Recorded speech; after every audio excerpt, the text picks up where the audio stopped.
పండగలైనా పెళ్లిళ్లైనా వస్త్రాలకు వేదికొక్కటే. అదే SR shopping mall. Family అంతటికి unlimited offers.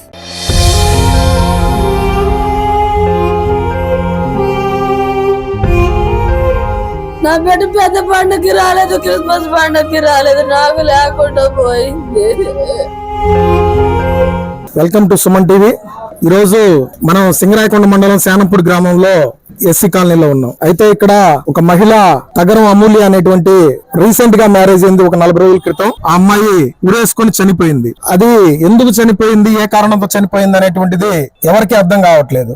కాబట్టి ఆ ఎలా చనిపోయింది అనేటువంటిది వాళ్ళ భర్త, వాళ్ళ అత్త వాళ్ళని స్టేషన్ లో ఉన్నారు. ప్రజెంట్ అమ్మాయి తరపునటువంటి వాళ్ళ అమ్మ, వాళ్ళ బంధువులు ఉన్నారు.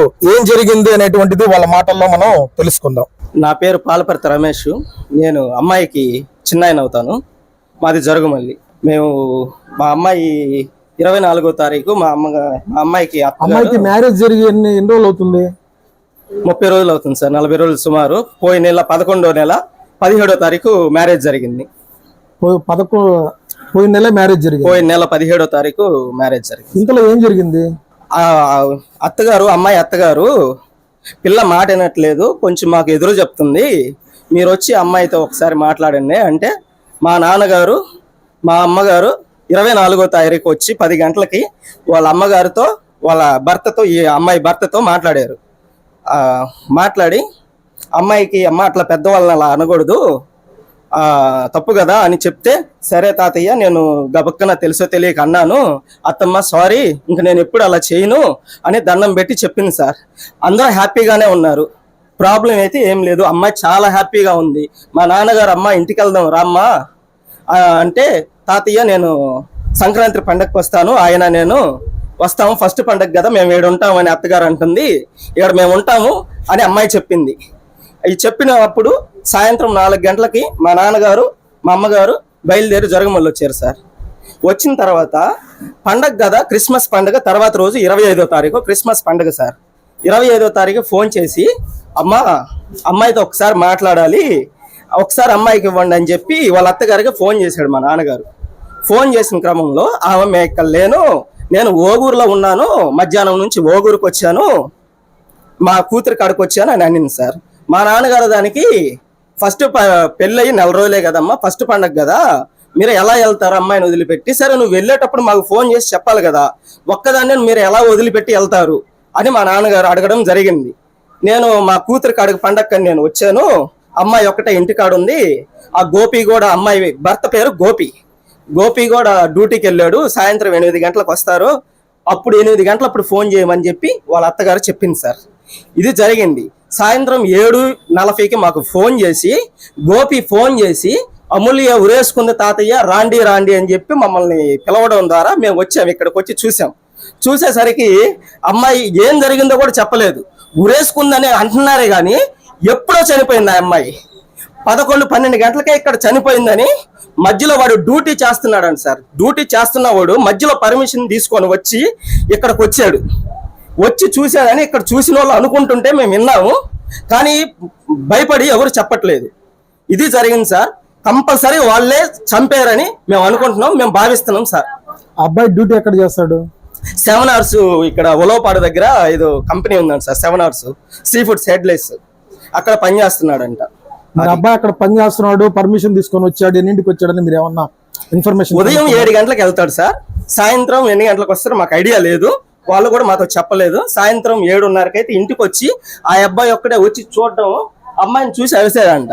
ఆ అబ్బాయి ఒక్కడే బాడీని కిందకి దించాడంట సార్. అమ్మాయి ఉరేసుకుందని చెప్తున్నారు, మాకైతే ఉరేసుకుందని మేము నమ్మటం లేదు. సంతోషంగా ఉంది కాబట్టి అమ్మాయి ఏ సమస్య వచ్చినా సరే ధైర్యంగా మాకు చెప్పే అమ్మాయి, అంత ఉరేసుకునే అంత పిరికిదైతే కాదు.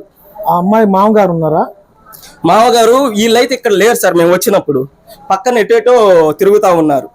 అబ్బాయి వాళ్ళ అమ్మాయి ఏడుంది, వాళ్ళ నాన్నైతే ఇక్కడే ఉన్నారు, కానీ నా కంటికైతే కనిపించలేదు, దూరంగా ఉండేది. కావాలయ్యా, నా బిడ్డ చేశారు, 40 రోజులు కూడా కాలేదయ్యా, నా పచ్చగా చేసుకున్నా నా బిడ్డని నాకు లేకుండా చేశారు. నా బిడ్డ నాకు తెచ్చిమనండి అయ్యా. నా బిడ్డ అమ్మా అమ్మాయి మీతో ఏమైనా మాట్లాడిందా చనిపోవడానికి ముందర కానీ? ఆ రోజు మాట్లాడింది సార్. అమ్మ రోడ్లకి అరుస్తుందమ్మా, మా అత్త సిగ్గుపోయినట్టుంది, నేను ఉండి దాచుకోలేదు, ఏదో ఒకటి చేసుకుంటానమ్మా నీది నాతోని, అమ్మ నువ్వేం భయపడగాక ఏమి కాదు అని చెప్పాను. నా పానం ఎట్లా ఉందమ్మా, నన్ను ఎవరు లెక్క చేయట్లేదు, నన్ను వీళ్ళేదో చేసేటట్టుగా ఉండరమ్మా, మనశ్శాంతి లేకుండా చేస్తున్నారు, కడుపు నిండా ముద్ద కూడా సరిగ్గా తినట్లేదు అని చెప్పారు. వీళ్ళు కట్నం పక్కనే పోయి మాట్లాడతాడని చెప్తే లేచిపోతాడు, వాడు పలకడు కొలకడు, మా అమ్మ నాని అంత దాని పోయావా అని అంటాడు అని అనింది సార్ నాతో. నిన్న బిడ్డ అంటే కట్నం ఏమన్నా ఇవ్వాల్సింది? 2 లక్షల రూపాయలు కట్నం ఇచ్చా, 3 సవర్లు బంగారం పెట్టావు సార్ నా బిడ్డని. నా బిడ్డ నాకు లేకుండా చేశారు. అప్పటికి మా అత్త మామూలు కూడా పంపించాను.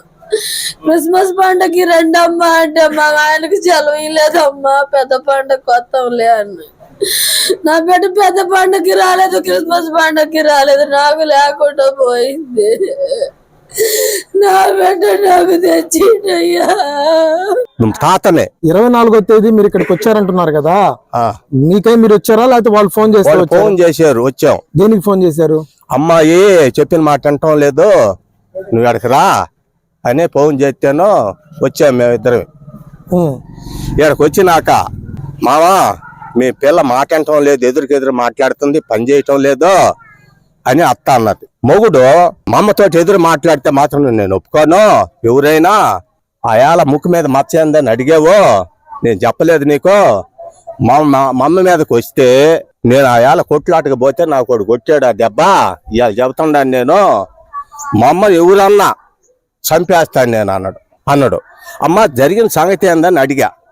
మావయ్య ఈ పిల్ల ఎదురుకెదురు సమాధానం చెబుతుంది మాకు, నువ్వెంత అంటే నువ్వెంత అంటుందే, ఇట్ట అంటుంది, మీ పిల్లకి భయం చెప్పుకోమంది. ఏందమ్మా అని పిల్లని అడిగా. తాత మా అత్త ఇప్పుడు నాకు తోటి సరిగా బలకటం లేదు, ఆ పల్లెలో చుట్టాలు ఉండరు, వాళ్ళు వచ్చేరేడికి గోపికి ఫోన్ చేశా. గోపి మనోళ్ళే పోయిరా ఆడదాకా అన్నాడు. పోయా, ఆడక పోయి వచ్చా. ఇక నా మీద ఏజం పెట్టుకొని మత్త నాతోటి పలకల అని అంద అమ్మాయి. అప్పుడు నేను అడిగితేనే మావా నేను పెద్దదాన్నే, మా ఆయన్ని కానీ నన్ను కానీ అడిగి పోవాలా, మేము వద్దంటే ఊరు కావాలా, ఎందుకు పోయింది అని అంది. అమ్మ గోపి పంపాడు అంట కదా అని అన్న.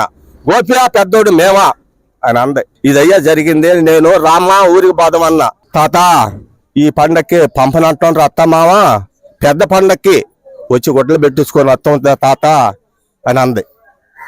ఏందని అడిగితే సరిపోండి మేము బాగానే చూసుకుంటామని చెప్పారు వాళ్ళు. తెల్లారి ఫోన్ చేసే మధ్యాహ్నం నేను ఓ ఊర్లో నేను ఇంటికాడ లేను, సాయంత్రం 8 గంటలప్పుడు ఫోన్ చెయ్యి, గోపికి చెయ్యి మాట్లాడతాడని చెప్పే. ఇక నువ్వు ఎందుకు వచ్చామ్మా ఓగూరు, పిల్లని వదిలిపెట్టి అట్టొచ్చావు, నువ్వు కొత్తగా పెళ్ళైన పిల్ల ఎట్ట వదిలిపెట్టి వచ్చావు అని అన్న. వాళ్ళు బాగానే ఉన్నారులే మావా, నువ్వు 8 గంటలకు చేయమంది.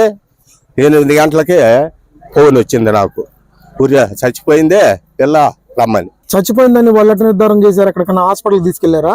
తీసుకుపోలా, మరి చచ్చిపోయిందని చెప్పే పిల్లకి బాగులేదు రమ్మని చెప్పారు. మేము అంతా కదిలే ఏం జరిగింది ఏందని అడిగాం. వాడు కూడా పక్కన తీసుకొని వాడు చెప్పకుండా పక్కనోడు మీరు రండి పెద్ద అయినా అంటున్నాడు. ఆ గోపైన చేసుకున్న మొగుడు తాత పిల్ల పలకలేదు, హాస్పిటల్ తీసుకొని పోవాలి తాత అంటున్నాడు.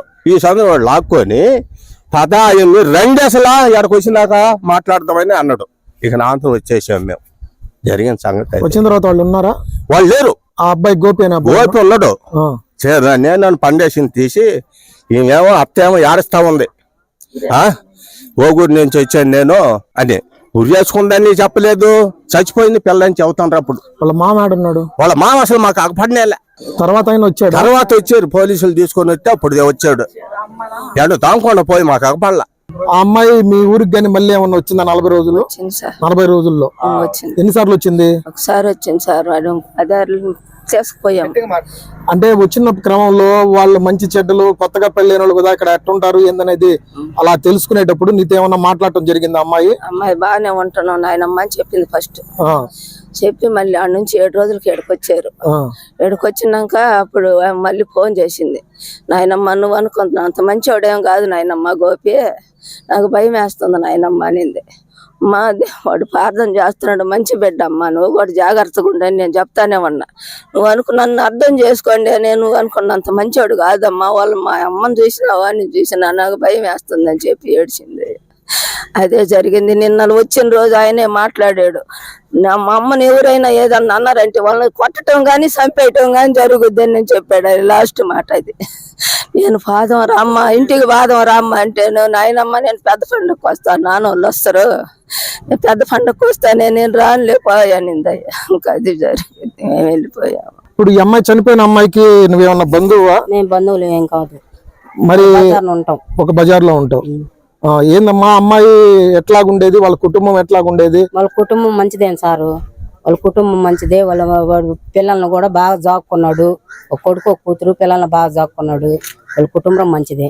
అంటే అమ్మాయి చిన్నప్పటి నుంచి చూసారా మీరు అమ్మాయిని? మరి అమ్మాయి కసురు కొట్టడం కానీ ఏదైనా మాట్లాడితే వాళ్ళ అమ్మ నాన్న తిట్టడం కానీ అలాంటి లేదు లేదు. పిల్లల్ని బాగా జాక్కుంటారు, వాళ్ళు బడికి పోతారు, కాలేజీకి పోతారు, బాగా చదివించుకుంటారు, బాగుంటారు. అమ్మాయి ఇష్టపూర్వకంగానే జరిగింది ఆ పెళ్లి? ఇష్టపూర్వకంగానే జరిగింది. అంటే మీరు బంధువులు కాదు కదా దాని గురించి? కాదు, ఇష్టపూర్వకంగానే. అడగకుండా ఇప్పుడు ఆడపిల్లని అడగకుండా ఎవరు చేయరుగా, తల్లిదండ్రులైనా ఎవరేం చేయరుగా, ఇష్టం అంటేనే చేసేది. మేము పోతాంగా, చుట్టుపక్కల వాళ్ళం కూడా పోతాంగా, నలుగులు పెట్టేటప్పుడు దేనికైనా పోతాను, వచ్చినప్పుడు దేనికైనా పోతాం ఇళ్ళ పక్కల. ఇష్టం అయితేనే అడుగుతాంగా, ఎవరినైనా నీకు ఇష్టమా కాదని అడుగుతాంగా. ఇష్టం అనే చెప్తేనే చేసేది, ఇష్టం అని చెప్పింది చేశారు.